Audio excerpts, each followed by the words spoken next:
Hi, I'm David Finkel. I'm the director of the Austin Jewish Film Festival, and I am joined today by the multi-talented French-Moroccan acclaimed opera singer, actor, producer, and director, David Serero, joining us from Paris. Bienvenue. Thank you so much, David. I really appreciate it. I'm very honored to be with you today. Thank you so much Well, for having me. the honor is all us. I sometimes I give a brief biography of our interviewees, but I'm just going to tell our audience they should just Google you because you have the longest Google entry I've seen. You're, I think, the Swiss Army knife of talent. You do a little bit of everything. It's funny you're saying that because that's an expression that's been used many times. So that's very sweet. Thank you. Well, this is your first feature film that you're directing. I know you've done music videos and things like that before. The story of Elie Tahari is one that you wouldn't believe if it wasn't true. Jewish kid born in Iran, goes to Israel, goes back to Iran, goes back to Israel, comes to America with $100 in his pocket, and a few years later forms a multi-billion-dollar brand and is one of only three people in a fashion business that's been going with their own name for something like 45 years. So how did you meet or get a personal connection with Tahari? Well, first of all, I want to tell you how honored I am to be part of your important festival, and you're doing such an amazing work. And I've been to Texas. I've never been to Austin yet, but you haven't really been to Texas, I have to tell you. I know. But I met a lot of wonderful people from Austin, and I can't wait to meet rabbis on the horse with the big boots, and the cow, the image that we could have. With Elie Tahari was very, the meeting was very natural because I was producing a musical show about disco music. And one of the dancer used to perform at the Studio 54, and she used to know, she knows, Elie Tahari from it, and roller skating. And as a matter of fact, we see her a little bit in the movie. And she told me, it would be great to meet Elie Tahari because he loves disco and clothing, and for future costumes, that would be really, really cool. And I said, sure, I'd love to meet him. And I'm also the producer of a film festival in New York, and I thought it was a great opportunity to also honor him. And then the pandemic started, and then I was like, I'd love to finally start to do movies and documentaries and things like that. And I was like, again, about whom should I do a documentary that is really interesting and everything. And then I was walking in the night, it was in the summer, smoking a cigar and out of that, then I bumped with my friend who knew Elie Tahari. And then I said, oh, okay, I know who I'm going to call tomorrow. So and then the universe told you, huh? Oh yeah. But Elie is like all the big guys, the bigger you are, the more accessible you are. There's no other ways, to be that much successful and saying no to people. There's the more people succeed, the more they say yes. As a matter of fact, me, I always say yes, and I always say I have my retirement to think about it. So that's kind of my the way I live with. So, other than sort of preserving his story for posterity, why did Tahari want to make the film? Well, originally that was not his idea to make the movie. It was really me who wanted to do a movie about him and about his great legacy. And I've always been, I would say, willing to know how people are feeling at a certain time versus to read about it. I love to hear it from people's own words. That's also my tradition, because when I started, I didn't read a lot of books when I was a child or a teenager, but I had this oral culture where I would hear people telling me their story, their lives. And then I realized that because I was very complex, that, I felt like a second-class citizen, that I didn't read a lot of books, that I didn't have degrees and everything. But then later I realized that really the culture is really people's stories, and it can be a smile, it can be people telling you what they did during that trip, etc. So then I knew Elie's stories was really unique. Little did I know that the more I dig and the more I found out stuff amazing, and even he said to me stuff that even his own family didn't know. So it was very important for me to capture, I would say, this legacy, and to know what he was saying, how he was feeling at that time when he was on the bench in Central Park. Okay, that's great, but were you scared? Like, how did you live? He said, I was living not day by day, but from one meal to the next meal. So was that your primary research, was basically talking to him and people around him, or did you have other, excuse me, other sources for information for the film? Well, mostly it was really, I didn't want to interview the family or things like that, but I really trusted people who knew about fashion, but I really cared about from the audience point of view. I wanted it to be entertaining for the audience, but also educative and informative. I didn't know, by example, that my own mother went to Mabarot. I promise you, it's only when I showed the movie. For those that don't know it, explain what Mabarot is. Mm-hmm. Yes, so Mabarot was a refugee camp where there was no running water, there was no electricity, of course, and not Wi-Fi. This is in Israel, just in case. This is in Israel. This is back from, I think it was the 60s, really the 60s at that time, if not the 50s. And that's where basically all the, I would say, all the immigrants from many countries, when they arrived in Israel, that's where they stayed until they were placed somewhere else. So that's where Elie was for a couple of years. And especially he was an orphan. So he stayed at an orphanage because his mom and dad couldn't take care of him. So that, I think, built a lot to his life. So he told me his own story, but I also wanted to have people to comment also on the fashion business, on other aspects that are interesting. I would never forget once someone showed me a painting that I was like, oh, okay, it's average. Then someone told me that painting worth $30 million. And I was like, oh, now I love it. Now I want to know about it. What's so special about it? So this is why I had people from various, I would say, various professions who would approach the life of Elie Tahari with different perspectives, right. Like Fern Mallis, like Denise Basso, Nicole Miller, who built also their own fashion empire, but also someone like Terry Higgins from the Wall Street Journal, who wrote for decades about fashion, and who was able to put on words things that we would have not thought of. This is one of the most remarkable parts of the story, because he didn't have a background of fashion. He wasn't like a fashionista in the Mabarot transition camp. You want to tell you something? My mother is just here, and she just handed me a piece of paper that said La famille est venue. Okay, her family came in 1950 in Israel. She just wrote me that. From Morocco, right? From Iran. From Iran. Assieds-toi. From Iran. My mom's family also came from Iran, so it would have been so funny that there would have been Elie and my mom in the same. Were they there at the same time?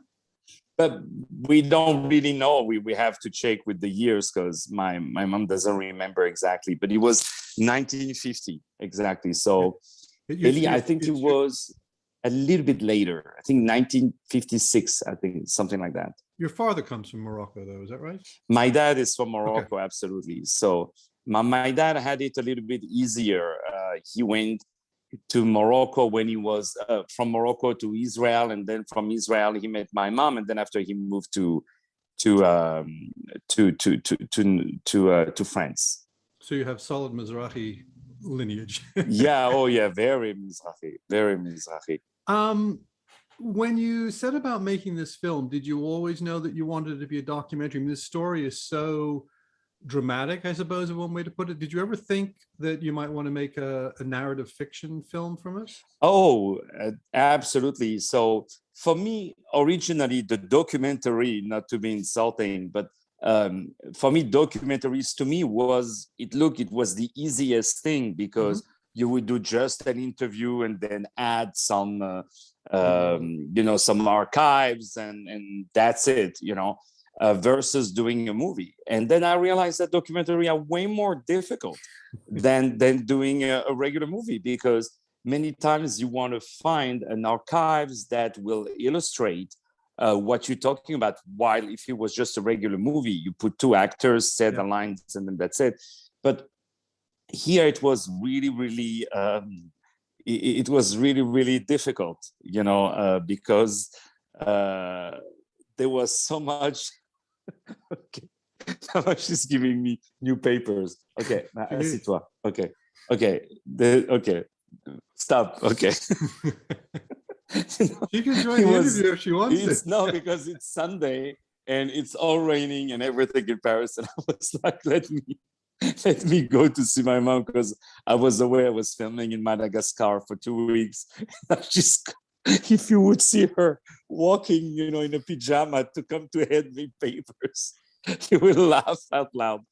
No, I'm sorry, David. So anyway, so it turns out that a documentary, to make it interesting, to make it entertaining, is way more work than just filming a fiction, because truth of the matter is, you don't know how the interviewee is going to react. What is he going to say? How is he going to deliver? Will it be also, I would say, likable on the screen? Is he going to be, so you have all that work. And then also Elie is someone that is so focused on his work that can show very little, and I saw a lot of his interviews where he was answering questions with like, yes, absolutely, sure, so I was like, oh my God, this is going to be so difficult. But then, once you show him a lot of respect, that his story, that you care for his story, he gave you everything. And I really put the point on the stuff that we couldn't find on Google, I learned stuff that I didn't know, that there were El Al flights from Tel Aviv to Tehran to take the Jews from Tehran. And while I was researching, I found the only picture that is still on the internet where you can see an El Al plane at the Tehran airport in 1971, I think it is.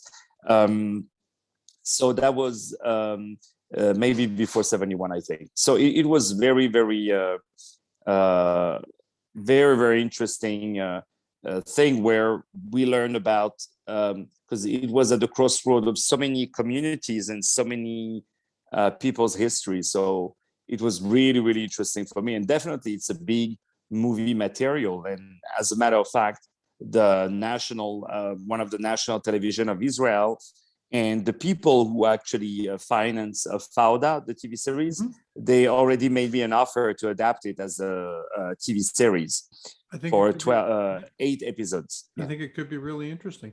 It's interesting what you said about the interviewing, because I'm a photographer, and I remember one of the quotes I've always liked is that with a good portrait, you don't take a good portrait, you're given it. That it's really, in order to get a good portrait or in order to get a good documentary, your subject matter really has to give that to you rather than you take it, so to speak. Talking about making the film, you have a very sort of punchy, sort of in-your-face style to this documentary. How much of that is sort of you and your music video background versus trying to reflect the Tahari brand? Oh, absolutely. Well, I'm glad you're saying that because I watched a lot of fashion documentaries, sorry, about fashion designers, and I saw them either talking to the camera or either talking to somebody else, or or them ignoring that there was even the camera, and the camera following them during the process of designing a collection and things like that. And I wanted to show something else. I wanted to I was like, what is so unique about this fashion designer? Mhm. So I believe that when you have a person is an equation, 5 + 2 - 3, etc., and that makes you who you are. So I believe, okay, if I remove the Jewishness from Elie Tahari, if I remove Mabarot, if I remove I feel home when I'm in America, if I remove the American dream, if I remove disco music, if I remove all of that, you will never have Elie Tahari. It would be something totally different. And I just recorded a couple of months ago. I just recorded his memoir, to hopefully release it as a book. And I learned stuff that I also didn't know. So you really realize that it's very, very, I would say, very new. All the things that he has to bring on the table, and he had some very punchy phrases. The way I showed things was not really because of the way I wanted to show, but it was only a support to what he was saying. When he says phrases, I really wanted people to catch these phrases, to have them printed. And also sometimes I would see moments of beautiful fashion that I thought needed no voiceover on top of that, needed nothing else, needed just some little background music. But I really wanted the camera to capture the fabric, the quality, all this stuff. So and also I'm someone who is very impatient, who gets bored very easily. And after 5 minutes in a movie, most of the time, unless it's really, really good, I'm like, okay, whatever. So I'm very, very impatient. So I never left sequences more than 3 minutes. Mhm. So if it's a moment of pure fashion, it's never more than 59 seconds. So because I wanted it to be very, very like this, and also to travel back in the time, but also bringing some, I would say, cross stories throughout the main story. Absolutely. And also, So I'm sorry, I'm sorry, David. And also the music, I believe, had an important place in the movie, because there was disco music, there was so many eras that he traveled, the 70s, 80s, 90s, 2000. So I wanted also to illustrate that with the music as well. So I did also the soundtrack. So I was gonna, well, that's probably a good segue into a question I wanted to ask you, which is, this is your first time making a feature-length film, Mm. but have your past experiences being an opera singer and an actor and so forth, how do you think that, if at all, had any influence on your making of this film? Oh, well, that's a very good question. Well, I'm used to be in front of the stage, versus a filmmaker who is in front of a computer.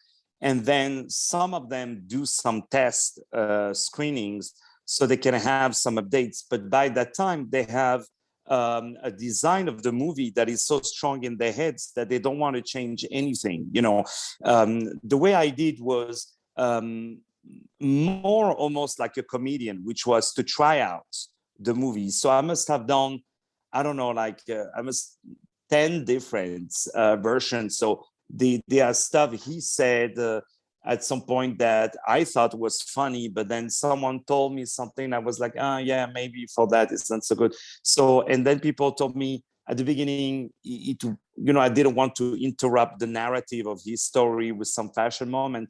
But then people told me, no, here, I think it's too long. It's good to have something. So I was really listening, because at the end of the day, no matter how good you think you are as a filmmaker, no matter how good you think you are at the story, you have to put yourself in the shoes of the consumer, which is the audience member, and what's the point to tell well the story of Elie Tahari if no one is enjoying it? I think that's very important. So what I wanted to do is to the audience to enjoy, not just the fashion people, but also everybody else. And since to me he is really a genius, I wanted to know his work process, and to know really say, well, as usual, we do this. And then I said, no, don't tell me I know. I don't know nothing. How do you start? How do you start?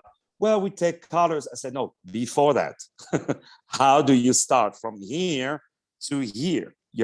And then he showed me everything, the color story. And then he told me we do many mistakes. We try stuff, and some stuff works, some stuff don't work. We cannot know in advance. And there are things that were very, very, very humbling. But to get back to your question, David, it was really to try out things.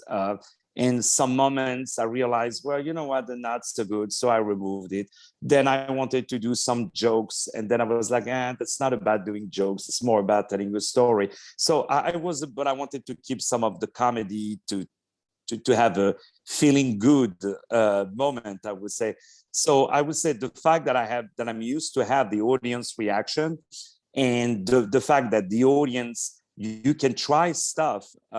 Because, if you say a joke to two, 3 different nights, and 2, 3 different nights, no one is laughing, then forget about the joke, move on, So, and as much as I grew with the movie, I found out, that guy, I think he has a video of Elie when he did that interview. Maybe you should reach out to him.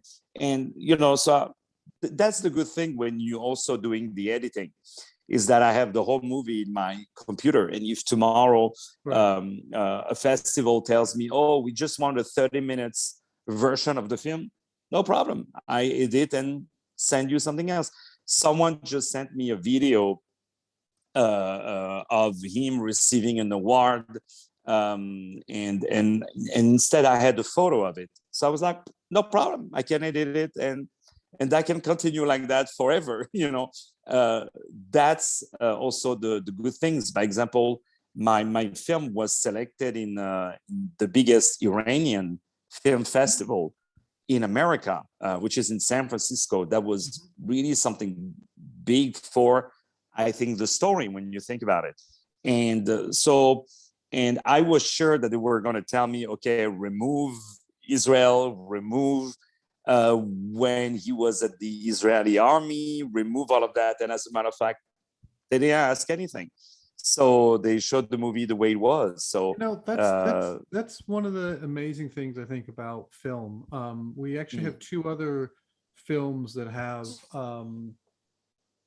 various connections with Muslim countries. And in talking to those directors, they've told me that their films have played in Jewish film festivals, and they've played in Palestinian film festivals, or even film festivals in other Middle Eastern countries. And these are, it gives me hope, because Labriot. It gives me hope because thank you. I muted the sound. Well, thank you. Thank you for that too. But it gives me hope because, kind of like breaking bread. I think another thing is, film brings people together. I wanted to. I'm very glad you're saying that. I'm very glad. Thank you, David. I just want to say a couple of final questions. One is, Elie is a little bit older. I don't know if he's still dancing on the disco floor. Does he have family members that are planning to take over the business from him, or is he going to sell it? Well, first of all, Elie is fresher than ever. Believe it or not, he still goes to roller skate in Central Park. He is fresher than ever. He is smarter than ever. He's nicer than ever. He's always been nice, as a matter of fact, but he is so respectful to his employees. He's so caring about his employees. I mean, we couldn't show it in the movie, but I wish you would have seen that when we took a little break with my team when we were filming. I had like 6 people with me. He made a seat at his table in his living room, and he brought sandwiches, he brought salads. He came not once, but maybe 100 times daily to ask us, you guys want something to drink? You want some water? You want something? Oh, you cannot eat. You want to make you an omelet? Let me cut you a nice orange for you. So that he's someone I wish. Not to ask somebody else to cut an orange, but to cut an Oh, orange himself. no. I mean, he has people, of course, but I mean, he's the kind of guy who likes to touch the fabric, and one of his biggest success, and I think his signature, was that he was always listening to what the consumer did. So because before he started to design his own clothing, he had stores, so and he was selling stuff, from a little bit different manufacturers. But he was listening to what the ladies were telling him. Why do you like that dress? Why do you want to use it? Why do you like that one and not that one? Oh, because when I wear it, I feel skinnier. Or this one, I don't like it. It makes me sweat a lot, So he learned like this, all the little tricks. And we talk actually about it in the movie to create the commercial fit, because a lot of the clothing at that time, especially American brands or European brands, they were not fitting American women. And American clothing at that time were not, with all due respect, very extraordinary. So, so he learned to understand, the female's body, the American's female's body, and to be, he created the business suits and developed the tube top and all this stuff. So that's really, so he touched everybody, And I promise you, David, there's not a week that I don't have 2 or 3 people writing me on social media and telling me, please say that I will love Elie Tahari for the rest of my life, because I had my first job interview, or my biggest job interview, wearing the business suit, and that gave me confidence, and that made me feel empowered and all this stuff. So it's definitely I would say he has a strong place in women's heart, and this is why in the film festival that I'm producing in New York, the president of the organization said, I have 3 daughters, and I can tell you, we heard your names many times for birthdays and all kind of. I want Tahari. I have many of my friends, when they come to New York, they live abroad, but when they come to New York, they always come back with an extra luggage just of Tahari clothing, because he really brings what you cannot find anywhere else, so he is really, really inspiring. And so his son, of course, is working with him. They're doing a lot of real estate together, and he also tried some fashion, but I understood it was just at the beginning of the pandemic, so everything was on hold. But his son is very, very talented and very smart. And the good thing is that Elie has an amazing team. Yeah. Well, David Serero, I want to thank you so much. It sounds like you're going to have no shortage of material for your mini series, and I look forward to seeing that. Thank you so much for your time. Thank you, David. We look forward to seeing what you do next. Well, it would be my honor. What I do next is to come to visit you in Austin. That's my next. That's my next thing. And no, I have a couple of also documentaries, and also a lot of fashion designers who want me to do a documentary about them, who are very high profile. So I'm very happy about it. And also fashion designers who are from Lebanon, from Morocco, from all kind of different countries, because they understood that I know a little bit about that culture, but also I have the American spirit in terms of filmmaking. And so I have that, but the story with Elie is not over, because we hope to we're going to have in New York premiere in movie theaters, etc. But you're the luckiest one, because you get it at the Austin Jewish Film Festival before anyone else. So Thank I don't you. know how you did that, but you're very good, you know. Take care.